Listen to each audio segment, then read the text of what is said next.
Hello friends, नमस्कार। स्वागत है आपका अपने यूट्यूब चैनल में। दोस्तों, आज हम लोग कक्षा 7 का चैप्टर 12 औरंगजेब के ऊपर जितने भी क्वेश्चंस बनते हैं वो आपके आने वाली एग्ज़ाम्स यूपी टेट, खास तौर से यूपी टेट और सीटेट से भी ये इसमें से सारे क्वेश्चंस बनेंगे। और मैं अपनी स्तर से जितने भी अच्छे से अच्छे क्वेश्चन हैं वो मैं आपके लिए बना कर लेकर आया हूँ। तो वीडियो में आखिर तक बने रहिएगा। और एक छोटी सी रिक्वेस्ट है, जो साथी चैनल पर नए हैं वो चैनल को लाइक कर दे, सब्सक्राइब कर दे और अपने दोस्तों में शेयर करना ना भूलें। तो आइए दोस्तों, शुरू करते हैं आज का सेशन। और आज का हमारा पहला क्वेश्चन है, औरंगजेब का शासनकाल कब से कब तक रहा? ऑप्शन है 1658 से 1707 ईस्वी तक, 1605 से 1627 ईस्वी तक, या 1627 से 1658 ईस्वी तक, या 1556 से 1605 ईस्वी तक। यूपी टेट में मैं एक आपको बात बताता हूँ, यूपी टेट में सीधे डायरेक्ट क्वेश्चन पूछा जाता है, घुमा फिरा के नहीं। और सी टेट में आपको घुमा फिरा के पूछा जाता है। बस यूपी टेट और सी टेट में यही अंतर है। तो यूपी टेट के हिसाब से मैं क्वेश्चन आपके लेकर आया हूँ, इसमें डायरेक्ट पूछा जाएगा और आपको डायरेक्ट आंसर आपको पता होगा, आप लोग सही कर लेंगे, वरना नहीं कर पाएंगे। तो औरंगजेब का शासनकाल, औरंगजेब जब अपने पिता शाहजहां को कैद कर लिया था, कैद करके आगरा के किला में उन्हें रख लिया था, और कैद करके उसने 1658 ईस्वी में गद्दी संभाली थी, और 1658 ईस्वी में संभाली थी। और उसका शासनकाल 1707 ईस्वी तक चला था, उसके मृत्यु तक, यानी कि 1707 ईस्वी में औरंगजेब का मृत्यु हो गया था। तो औरंगजेब का शासनकाल 1658 से 1707 ईस्वी तक चला था। तो इस क्वेश्चन का सही जवाब हो जाएगा option number A is the right answer. ठीक है दोस्तों, चलते हैं अगले क्वेश्चन की तरफ। अगला क्वेश्चन है, औरंगजेब के समय में किसने मराठा साम्राज्य की नींव रखी थी? ऑप्शन है शिवाजी, सांबाजी, बाजीराव, या नाना साहेब। तो औरंगजेब के समय में मराठा साम्राज्य की नींव या मराठा साम्राज्य का स्थापना शिवाजी ने की थी। और शिवाजी ने औरंगजेब से कई बार संघर्ष किया था। और इनकी युद्ध की नीति में एक छापामार युद्ध नीति थी। छापामार युद्ध नीति बड़ी ही फेमस युद्ध नीति थी। और यह छापा करके, धावा बोल के, और आसानी से औरंगजेब को, माने कि मुगलों को हरा देते थे। कई बार मतलब कि काफ़ी लंबे समय तक शिवाजी औरंगजेब को परेशान करके रखे थे। ठीक है, और युद्ध में उलझाए रखे थे। तो इस क्वेश्चन का सही जवाब हो जाएगा ऑप्शन नंबर ए शिवाजी। ठीक है, ठीक है, छत्रपति शिवाजी इनका पूरा नाम है, आप लोग जानते ही होंगे। अगला क्वेश्चन है, औरंगजेब ने कौन सा कर पुनः लागू किया था जिसे अकबर ने समाप्त कर दिया था? यानी कि अकबर ने समाप्त कर दिया था और औरंगजेब ने फिर से लागू कर दिया था, वो कौन सा कर था? तो ऑप्शन है भूमि कर, जजिया कर, आबकारी कर, या व्यापारी कर। तो औरंगजेब ने सबसे पहले अकबर ने जजिया कर को समाप्त किया था, और उसी को औरंगजेब ने फिर से 1679 ईस्वी में फिर से लागू कर दिया था। ठीक है दोस्तों, तो इस क्वेश्चन का सही जवाब जाएगा option number B is the right answer. और जजिया कर किस पे लगाया था? तो यानी कि गैर मुस्लिमों पर, यानी कि मुस्लिम को छोड़कर हिंदू, सिख, ईसाई, इन सब पर जजिया कर लगाया जाता था। किस पे लगाया जाता था? गैर मुस्लिमों पर। ठीक है, क्लियर है? चलते हैं अगले क्वेश्चन की तरफ। अगला क्वेश्चन है, औरंगजेब ने अपनी राजधानी किस स्थान पर बनाई थी? ऑप्शन है आगरा में, दिल्ली में, या दौलताबाद, औरंगाबाद में, या लाहौर में। तो औरंगजेब अपनी राजधानी दक्षिण भारत विजय अभियान के तहत, दक्षिण भारत में औरंगजेब काफ़ी लंबे समय तक संघर्ष करता रहा, और लगभग 20-25 वर्ष संघर्ष करता रहा। तो उसी दौरान उसने अपनी राजधानी औरंगाबाद यानी कि पहले उसका नाम दौलताबाद था, अभी उसका वर्तमान नाम औरंगाबाद है। तो अपनी राजधानी दौलताबाद यानी कि औरंगाबाद में बनाई थी। ठीक है दोस्तों, तो इस क्वेश्चन का सही जवाब होगा option number C is the right answer. Clear है? अब चलते हैं अगले क्वेश्चन की तरफ। अगला क्वेश्चन है, औरंगजेब ने किस सिख गुरु को फांसी दी थी? ऑप्शन है गुरु गोविंद सिंह को, या गुरु अर्जुन देव को, या गुरु तेग बहादुर को, या गुरु हरगोविंद को। तो औरंगजेब ने एक सिख गुरुओं में से गुरु तेग बहादुर जो थे, उनको सन 1675 ईस्वी में फांसी दी थी। और क्यों दी थी? तो कि वह मुगल धर्म नहीं अपना रहा था और मुगल धर्म परिवर्तन करने पर औरंगजेब मजबूर कर रहा था और गुरु तेग बहादुर जी मना कर दिए थे कि हम मुगल धर्म नहीं अपनाएंगे। तो इसी प्रतिशोध में औरंगजेब ने गुरु तेग बहादुर को फांसी दे दी थी। ठीक है दोस्तों, तो इस क्वेश्चन का सही जवाब हो जाएगा ऑप्शन नंबर सी। क्लियर है? चलते हैं अगले क्वेश्चन की तरफ।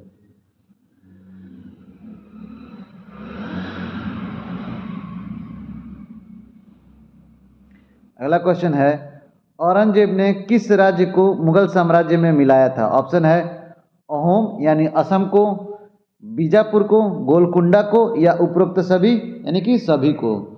तो औरंगजेब ने अपने दक्षिण भारत विजय के दौरान इन सन 1687 ईस्वी से 1687-88 मतलब इसी के करीब 87-88-89 के करीब इन सभी राज्यों को जीत लिया था और जीत कर अपने साम्राज्य में मिला लिया था, जिसमें अहोम यानी कि असम भी, बीजापुर भी, गोलकुंडा भी तीनों राज्य आते थे। तो इस क्वेश्चन का सही जवाब हो जाएगा ऑप्शन नंबर डी, उपरोक्त सभी। ठीक है, क्लियर है? अब चलते हैं अगले क्वेश्चन की तरफ। अगला क्वेश्चन है, औरंगजेब की मृत्यु के बाद उसका उत्तराधिकारी कौन बना? ऑप्शन है अकबर द्वितीय या बहादुर शाह प्रथम या फर्रुख सियर या जहादार शाह। तो औरंगजेब की मृत्यु के बाद उसका उसका उसका ही पुत्र बहादुर शाह प्रथम एक उत्तराधिकारी युद्ध हुआ उसकी मृत्यु के बाद, और जिसमें बहादुर शाह प्रथम विजयी हुआ और उसने गद्दी संभाली, यानी कि उसी को वही फिर औरंगजेब की मृत्यु के बाद सम्राट बना, वहाँ का शासक बना। ठीक है दोस्तों, तो इस क्वेश्चन का सही जवाब हो जाएगा option number B, Bahadur Shah प्रथम। ठीक है, और किस युद्ध में? तो उत्तराधिकारी युद्ध में उसने विजय प्राप्त की थी। किस युद्ध में? उत्तराधिकारी युद्ध में विजय प्राप्त करके उसने सम्राट यानी कि शासक फिर से बन गया था। ठीक है दोस्तों, क्लियर है? अब चलते हैं अगले क्वेश्चन की तरफ। अगला क्वेश्चन है, औरंगजेब के काल में राजपूतों से संघर्ष का मुख्य कारण क्या था? ऑप्शन है जजिया कर या औरंगजेब की धार्मिक नीति या जयपुर के शासक का अपमान या उपरोक्त सभी। तो औरंगजेब के काल में राजपूतों से संघर्ष का जजिया कर तो कारण था ही, साथ ही साथ औरंगजेब की धार्मिक नीति थी, वो धार्मिक असहिष्णुता, तो ये भी था एक, और दूसरा जयपुर के शासक का भी अपमान हुआ था उसके शासनकाल में। तो ये सभी कारण राजपूतों से विद्रोह के लिए संघर्ष का सभी कारण इसके लिए सही माने जाते हैं और सभी कारण ये वाजिब थे। ठीक है दोस्तों, तो इस क्वेश्चन का सही जवाब हो जाएगा option number D, D is the right answer. Clear है? अब चलते हैं अगले क्वेश्चन की तरफ। अगला क्वेश्चन है, औरंगजेब ने किस सिख गुरु के पुत्रों की हत्या करवाई थी? ऑप्शन है गुरु अर्जुन देव या गुरु गोविंद सिंह या गुरु तेग बहादुर या गुरु नानक देव। तो औरंगजेब ने गुरु गोविंद सिंह के 4 पुत्रों की हत्या करवा दी थी, जिसमें 2 पुत्रों को दीवार में 4 पुत्रों की हत्या करवाई थी, जिसमें 2 पुत्रों को उसने दीवार में चिनवा दिया था और 2 पुत्रों का सर धड़ से अलग करवा दिया था। ठीक है दोस्तों, तो इस क्वेश्चन का सही जवाब हो जाएगा ऑप्शन नंबर बी, गुरु गोविंद सिंह। ठीक है, क्लियर है? अब चलते हैं अगले क्वेश्चन की तरफ। अगला क्वेश्चन है, औरंगजेब ने किस मस्जिद का निर्माण करवाया था? ऑप्शन है जामा मस्जिद, लाहौरी मस्जिद या मोती मस्जिद या मदीना मस्जिद। तो औरंगजेब ने अपने शासनकाल के दौरान दिल्ली के लाल किले में दिल्ली के लाल किले में उसने मोती मस्जिद का निर्माण करवाया था। किस मस्जिद का? मोती मस्जिद का निर्माण करवाया था। तो इस क्वेश्चन का सही जवाब हो जाएगा ऑप्शन नंबर सी, मोती मस्जिद। ठीक है, चलते हैं अगले क्वेश्चन की तरफ। अगला क्वेश्चन है, औरंगजेब के शासनकाल में किस यूरोपीय शक्ति की गतिविधियां सबसे अधिक बढ़ गई थी? ऑप्शन है पुर्तगालियों की या अंग्रेजों की या डच की या फ्रांसीसी की। तो उसके शासनकाल में अंग्रेज व्यापार करने के बहाने भारत आए थे और अंग्रेजों की ही व्यापारिक गतिविधियां सबसे ज़्यादा बढ़ गई थी और उस समय वही हावी थे भारत में, उस समय के हिंदुस्तान में। तो इस क्वेश्चन का सही जवाब हो जाएगा ऑप्शन नंबर बी, अंग्रेज। क्लियर है? अगला क्वेश्चन है,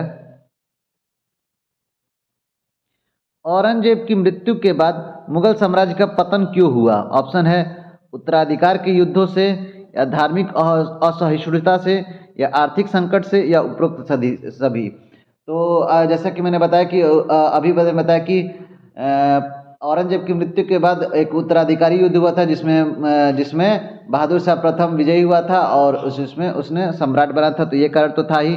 और धार्मिक असहिष्णुता तो काफ़ी ज़्यादा फैल चुकी थी, तो ये भी था एक कारण। और आर्थिक संकट यानी कि धन की कमी हो ही गई थी, काफ़ी फिजूल खर्ची हुई थी उसके शासनकाल के दौरान, तो धार्मिक आर्थिक संकट भी हो गया था। तो ये मुगल साम्राज्य का पतन का ये सभी कारण इसके लिए फिट बैठता है। तो इस क्वेश्चन का सही जवाब हो जाएगा ऑप्शन नंबर डी, उपरोक्त सभी। ठीक है, अब चलते हैं अगला क्वेश्चन की तरफ। अगला क्वेश्चन है प्रथम सिख गुरु कौन थे? ऑप्शन है गुरु गोविंद सिंह, या गुरु अर्जुन देव, या गुरु नानक देव, या गुरु तेग बहादुर। तो सिखों के प्रथम गुरु गुरु नानक देव जी थे, और जो सन 1469 ईस्वी से लेकर और 1539 ईस्वी तक ये इनका प्रथम गुरु के रूप में इन्होंने अपना कार्य निभाया था। और साथ ही साथ उन्होंने एक ओंकार और समानता का, यानी एक ओंकार और समानता का संदेश भी गुरु नानक देव जी ने दिया था। तो इस क्वेश्चन का सही जवाब हो जाएगा ऑप्शन नंबर सी, गुरु नानक देव। क्लियर है? अगला क्वेश्चन है गुरु नानक देव का जन्म कहाँ हुआ था? गुरु नानक देव का जन्म कहाँ हुआ था? ऑप्शन है अमृतसर में, या तलवंडी ननकाना साहिब में, या पटना में, या आनंदपुर साहिब में। तो गुरु नानक देव का जन्म सन 1469 ईस्वी में तलवंडी ननकाना साहिब, जो कि अभी के पाकिस्तान में स्थित है, वहाँ पे हुआ था। ठीक है, तो इस क्वेश्चन का सही जवाब हो जाएगा option number B, Talwandi Nana Sahib. अगला क्वेश्चन है गुरु अंगद देव जी ने किस लिपि को प्रचलित किया था? ऑप्शन है देवनागरी लिपि को, या गुरुमुखी लिपि को, या उर्दू लिपि को, या पंजाबी लिपि को। तो गुरु अंगद देव जी ने गुरुमुखी लिपि सबसे पहले को प्रचलित किया था, और गुरुमुखी लिपि का भी आविष्कार इन्हीं को जाता है, गुरु अंगद देव को। और सिखों के दूसरे गुरु, द्वितीय गुरु, गुरु अंगद देव जी को ही माना जाता है। द्वितीय गुरु यही थे, माना क्या जाता है, यही थे ही गुरु अंगद देव जी। ठीक है, तो इस क्वेश्चन का सही जवाब हो जाएगा ऑप्शन नंबर बी, गुरुमुखी लिपि। और ऐसे भी पूछ सकते हैं कि गुरुमुखी लिपि के संस्थापक कौन है? तो गुरु अंगद देव जी को गुरुमुखी लिपि का संस्थापक माना जाता है। ठीक है दोस्तों, क्लियर है? अगला क्वेश्चन है अमृतसर नगर की स्थापना किसने की थी? ऑप्शन है गुरु नानक देव ने, या गुरु अर्जुन देव ने, या गुरु रामदास ने, या गुरु हरगोविंद ने। तो अमृतसर नगर की स्थापना गुरु रामदास ने की थी। और कब की थी? सन 1574 ईस्वी में उन्होंने अमृतसर नगर की स्थापना की थी। ठीक है, और यहीं पर आपका अमृतसर में स्वर्ण मंदिर भी स्थित है। ठीक है दोस्तों, स्वर्ण मंदिर भी स्थित है। तो इस क्वेश्चन का सही जवाब हो जाएगा option number C, C is the right answer. Clear है? अब चलते हैं अगले क्वेश्चन की तरफ। अगला क्वेश्चन है स्वर्ण मंदिर का निर्माण किस गुरु ने कराया था? ऑप्शन है गुरु अर्जुन देव ने, या गुरु रामदास ने, या गुरु हरगोविंद ने, या गुरु गोविंद सिंह ने। तो स्वर्ण मंदिर का निर्माण सन 1581 ईस्वी में गुरु अर्जुन देव ने करवाया था। ठीक है दोस्तों, जिसको हरमिंदर साहिब भी कहते हैं, स्वर्ण मंदिर को हरमिंदर माफ कीजिए, रुकिए मैं फिर से लिखता हूँ, हरमिंदर साहिब भी स्वर्ण मंदिर को कहा जाता है, और इसका निर्माण का श्रेय गुरु अर्जुन देव को जाता है। ठीक है दोस्तों, यह 1581 से 1606 ईस्वी तक इतना टाइम लग गया था, एक ही साल में नहीं तैयार हो गया था। 1581 ईस्वी में इन्होंने शुरू कराया था, और 1606 ईस्वी में स्वर्ण मंदिर बनकर तैयार हो गया था। ठीक है दोस्तों, तो इस क्वेश्चन का सही जवाब हो जाएगा ऑप्शन नंबर ए, गुरु अर्जुन देव। ठीक है, और स्वर्ण मंदिर कहाँ पे स्थित है? तो अमृतसर में स्थित है। ठीक है, क्लियर है? चलते हैं अगले क्वेश्चन की तरफ। अगला क्वेश्चन है सिखों के आदि ग्रंथ यानी कि गुरु ग्रंथ साहिब का संकलन किसने किया था? ऑप्शन है गुरु नानक देव ने, या गुरु अर्जुन देव ने, या गुरु तेग बहादुर ने, या गुरु गोविंद सिंह ने। तो सिखों के आदि ग्रंथ यानी गुरु ग्रंथ साहिब का संकलन आपका गुरु अर्जुन देव ने ही कराया था, और इन्होंने ही इसे लिखा था, संकलन किया था, और इसे चलाया था। ठीक है, तो इस क्वेश्चन का सही जवाब हो जाएगा ऑप्शन नंबर बी, गुरु अर्जुन देव। ठीक है, क्लियर है। नेक्स्ट क्वेश्चन है, अगला क्वेश्चन है, खालसा पंथ की स्थापना कब और कहाँ हुई थी? ऑप्शन है 1699 ईस्वी आनंदपुर साहिब में, या 1675 ईस्वी अमृतसर में, या 1707 ईस्वी दिल्ली में, या 1650 ईस्वी लाहौर में। तो खालसा पंथ की स्थापना गुरु गोविंद सिंह ने की थी। सबसे पहली बात को, खालसा पंथ की स्थापना किसने की थी? खालसा पंथ की स्थापना का श्रेय किसे जाता है? इस तरह भी क्वेश्चन आता है, क्वेश्चन आ सकता है। तो खालसा पंथ की स्थापना गुरु गोविंद सिंह ने की थी। ठीक है, गुरु गोविंद सिंह ने की थी। और इसका इन्होंने, गुरु गोविंद सिंह ने 1699 ईस्वी में आनंदपुर साहिब में बैसाखी के दिन इन्होंने खालसा पंथ की स्थापना की थी। किस दिन? बैसाखी के दिन। ये भी आ सकता है कि कब की थी, किस दिन की थी। तो 1699 ईस्वी में बैसाखी के दिन स्थापना की थी। और आज का हमारा लास्ट क्वेश्चन है, गुरु गोविंद सिंह के बाद सिखों का गुरु कौन माना गया? ऑप्शन है गुरु नानक देव, या गुरु ग्रंथ साहिब, या गुरु तेग बहादुर, या गुरु हरगोविंद। तो गुरु गोविंद सिंह के मृत्यु के बाद गुरु गोविंद सिंह ने ही ऐलान कर दिया था, मृत्यु के बाद नहीं, गुरु गोविंद सिंह के मृत्यु से कुछ वर्ष पहले ही खुद गुरु गोविंद सिंह ने ही ऐलान कर दिया था कि अब कोई सिख गुरु नहीं होगा। और वो खुद वो गुरु गोविंद सिंह आखिरी गुरु थे। और उनके बाद उन्होंने, गुरु गोविंद सिंह ने गुरु ग्रंथ साहिब को ही आखिरी, गुरु ग्रंथ साहिब को ही ये मान लिया था, क्या बोलते हैं, आखिरी गुरु मान लिया था। और इसी के हिसाब से आपका सिख धर्म चलेगा। अब कोई गुरु नहीं होगा, अब कोई अपना अलग से ज्ञान नहीं देगा। गुरु ग्रंथ साहिब में ही जो ज्ञान था, सारा ज्ञान गुरु ग्रंथ साहिब में ही लिख दिया गया था। और इसी के हिसाब से आगे भविष्य में सिख धर्म चलने वाला था, जो कि आज तक भी ऐसे ही चलता आ रहा है। तो इस क्वेश्चन का सही जवाब हो जाएगा ऑप्शन नंबर बी। ठीक है, गुरु गोविंद सिंह के बाद सिखों का गुरु कौन माना गया? तो गुरु ग्रंथ साहिब को ही माना गया। ठीक है दोस्तों, तो इस तरह ये हमारा आज का चैप्टर कंप्लीट होता है। और उम्मीद करता हूँ दोस्तों कि आपको वीडियो अच्छा लगा होगा। वीडियो अच्छा लगा हो तो हमारे चैनल को लाइक करें, सब्सक्राइब करें और अपने दोस्तों में शेयर करना ना भूलें। तो मिलते हैं अगले वीडियो में, तब तक के लिए दोस्तों जय हिंद, जय भारत।